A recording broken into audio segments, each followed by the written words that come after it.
سر، آپ وزارت خزانہ سنبھالتے رہے ہیں، بڑے ایشوز میں اس وقت پیٹرولیم مصنوعات کی قیمتوں کا تعین کرنا ہے، بجلی کی قیمت کے معاملات ہیں، آپ کیا تجویز کرتے ہیں؟ کوئی تجاویز ہیں آپ کے ذہن میں جو آپ حکومت کو دینا چاہیں؟ میرا خیال یہ ہے کہ کیونکہ یہ 100 ارب کے لگ بھگ بڑھ چکا ہے،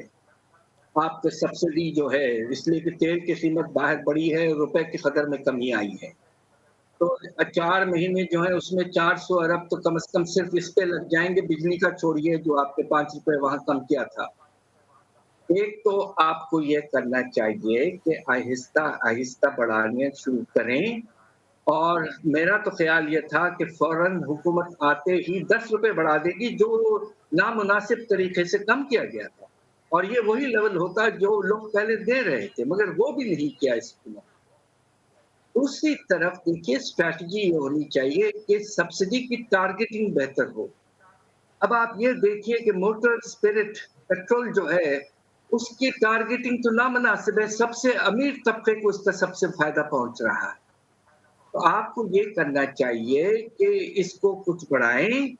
اور ریلیف آپ اس طرح دیں فوراً سے فوراً بجٹ جلد لا کر،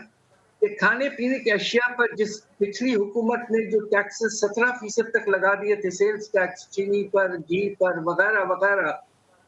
ان چیزوں پر آپ اگر ٹیکس کم کرتے ہیں تو 4 مہینے میں پورا خرچہ ان سارے فوڈ آئٹمز پر 100 ارب ہے، اس کے بعد ارب آہستہ آہستہ بچا سکتے تھے۔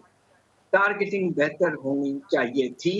اور وہ ابھی تک مجھے افسوس سے کہنا پاتا ہے کہ نہیں ہوا۔